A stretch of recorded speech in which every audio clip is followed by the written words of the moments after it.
Hello students, welcome back to my channel Shubham lecturer. I am Shubham Goswami और आप सभी का स्वागत है क्लास 12 हिंदी के एक और मोस्ट इंपॉर्टेंट वीडियो में।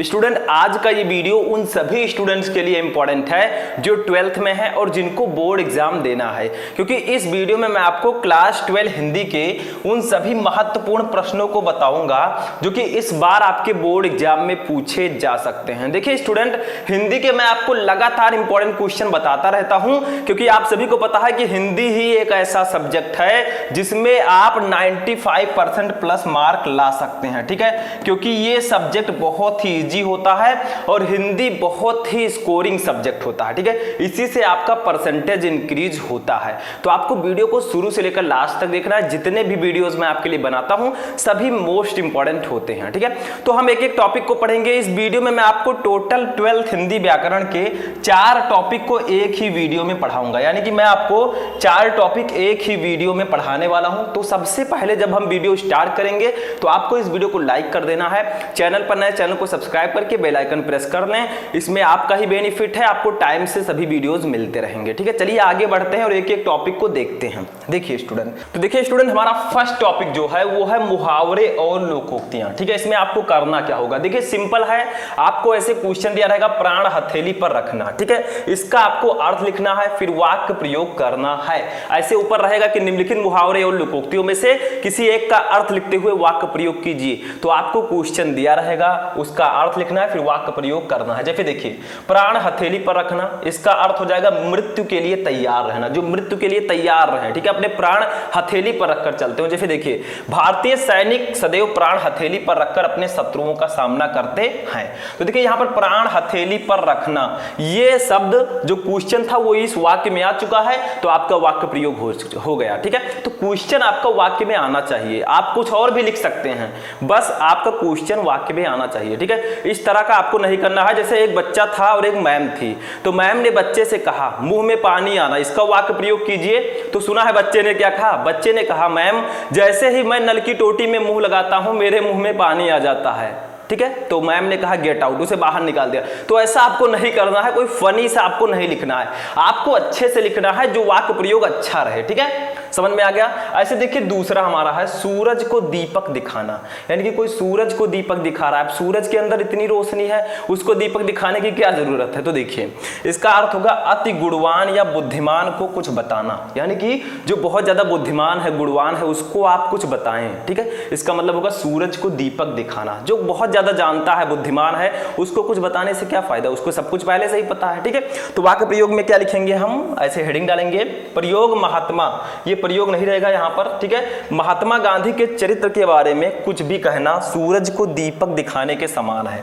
तो देखिए यहां पर सूरज को दीपक दिखाना ये वाक्य में प्रयोग हो चुका है। ठीक है, यानी कि महात्मा गांधी जी के चरित्र पर कुछ भी बोलना सूरज को दीपक दिखाने के समान है। ठीक है, क्योंकि वो इतने गुणवान और इतने बुद्धिमान व्यक्ति थे। ठीक है, तीसरा देखिए हमारा क्या है? तीसरा क्वेश्चन देखिए, यह है दूर के ढोल सुहावने। इसका अर्थ हो जाएगा दूर की वस्तु अच्छी लगती है। दूर के ढोल सुहावने, इसका मतलब दूर की वस्तुएं अच्छी लगती हैं। ठीक है, अपनी चीजें अच्छी नहीं लगती जो हमारे पास है, हमें दूसरों की चीजें क्यों अच्छी लगती है, वही चीजें हैं। देखिए वाक्य प्रयोग करेंगे कैसे?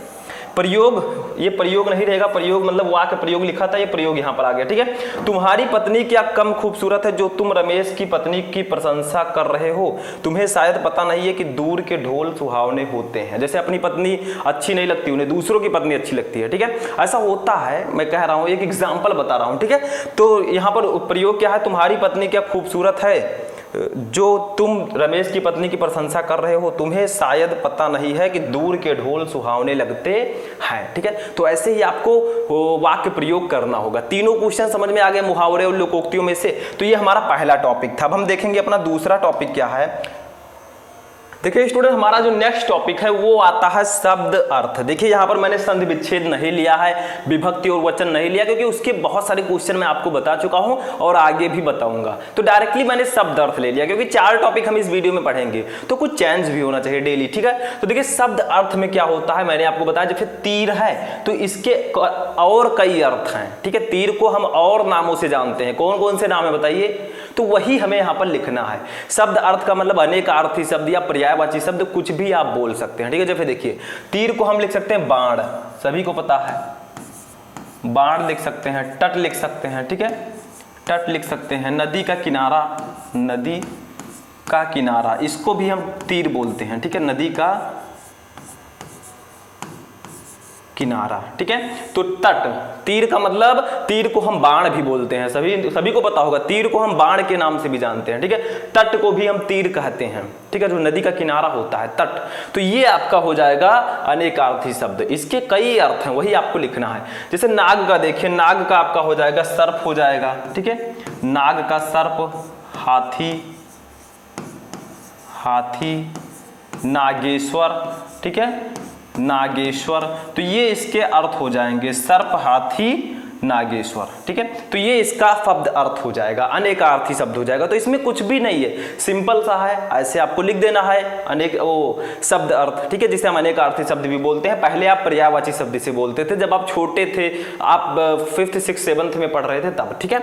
ऐसे पानी, पानी को तो सभी को पता है, जल कहते हैं हम, सभी को पता है, जल हो गया, ठीक है, धार हो गया, लाज हो गया, लाज हो गया, बल हो गया, ठीक है। तो ये सब पानी का अनेकार्थी शब्द है। देखिए पानी को तो हम जल बोलते ही हैं, ये शायद सभी को पता हो। इसे धार भी बोलते हैं, लाज भी बोलते हैं। जैसे एक दोहा आपने सुना होगा, रहीमन पानी राखिए, बिन पानी सब सून, पानी गयो न उबरे मोती मानुष चून, ठीक है। तो यहाँ पर रहीमन पानी राखिए, पानी का मतलब क्या होगा, इज्जत या लाज, ठीक है। तो यहाँ पर पानी शब्द के कई अर्थ हैं, समझ में आ रहा है। वही चीज यहाँ पर पानी का मतलब लाज भी होता है, इज्जत, ठीक है। तो ये तीनों समझ में आ गया, आप नोट कर लीजिए चाहे तो इसको, और हम आगे बढ़ते हैं। तो ये टॉपिक भी समझ में आ गया।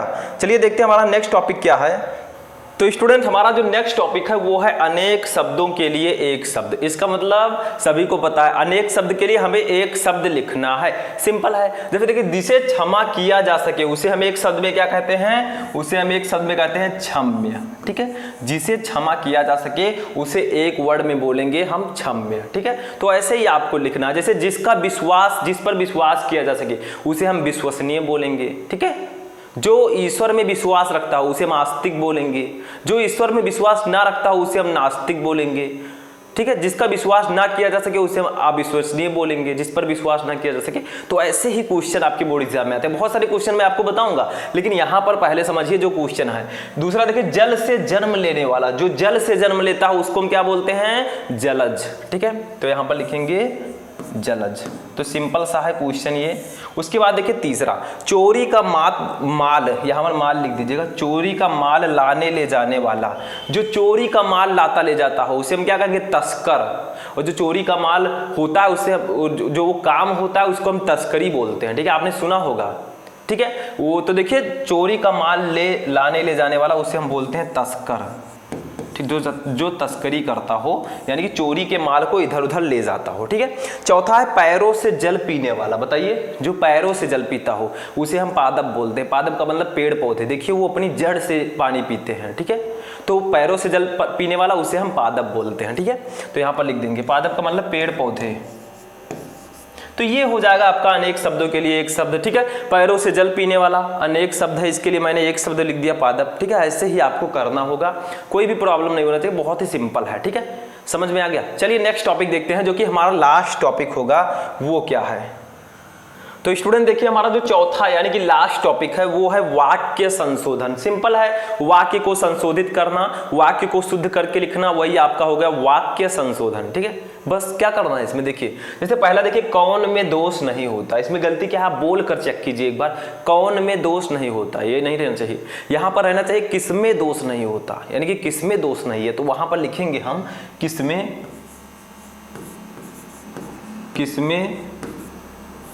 दोष नहीं होता, ठीक है। तो किसमें दोष नहीं होता, ठीक है। तो ये आपका हो जाएगा वाक्य संशोधन। सिंपल है, समझ में आ गया। चलिए आगे बढ़ते हैं। दूसरा देखिए, दूसरा क्या है, हमें सदैव हमेशा परिश्रम करना चाहिए। यहाँ पर गलती क्या है, सभी को पता चल चुका होगा, ज्यादातर बच्चों को। देखिए, हमें सदैव हमेशा परिश्रम करना चाहिए। तो यहाँ पर चाहे आप हमेशा लिखें चाहे सदैव लिखें, एक ही यहाँ पर रहेगा, दोनों नहीं रहेंगे। हमें सदैव परिश्रम करना चाहिए या हमें हमेशा परिश्रम करना चाहिए, ठीक है। आपको एक ही लिखना है। दोनों नहीं रहेंगे, तो ये इसमें से हम इसको हटा देते हैं, ठीक है। ये चीज आपका गलत हो जाएगा, तो इसको हम क्या कर देंगे, हटा देंगे, ठीक है। तो यहां पर हम लिखेंगे हमें सदैव, इसको सही से मैं लिख देता हूं, ठीक है, सदैव को। तो देखिए हमें सदैव परिश्रम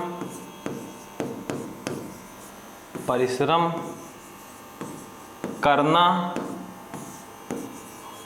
चाहिए, ठीक है। तो हमें सदैव परिश्रम करना चाहिए, तो हमेशा हटा देंगे, इसको कर देंगे कट, ठीक है। तो यही सब चीजें आपको छोटी छोटी गलतियां अगर आप निकाल लेते हैं, नंबर आपके हाथ में है। तो ज्यादा से ज्यादा क्वेश्चन सॉल्व कीजिए, गलतियां तो ऑटोमेटिक सॉल्व हो जाएंगी, ठीक है। आगे बढ़ते हैं, तीसरा देखिए, वह जल से स्नान कर रहा है। यहां पर स्नान इस प्रकार से लिख दीजिएगा, थोड़ी सी गलती है, ठीक है। स्नान देखिए इस प्रकार से, ठीक है। तो वह जल से स्नान कर रहा है, इसमें गलती क्या है, तो जल से लिखने की कोई जरूरत नहीं है, डायरेक्टली आप लिख दो वह स्नान कर रहा है, ठीक है। सभी को पता है जल से कर रहा है, तो जल हटा दीजिए, तो यहां पर लिखिए आप वह स्नान कर रहा है, ठीक है। तो वह स्नान कर रहा है, ठीक है, ये आपका सही हो जाएगा। ऐसे हम देखेंगे चौथे में, मुझे भारी दुख हुआ। तो इसमें गलती क्या है, देखिए भारी को आप हटा दीजिए, यहां पर कर दीजिए बहुत, मुझे बहुत दुख हुआ, ठीक है। तो ये आपका सही होगा, तो इसको मैं हटा दूंगा, ठीक है। तो क्या लिखूंगा यहां पर मैं साइड में लिख देता हूं यहां पर, ठीक है, मुझे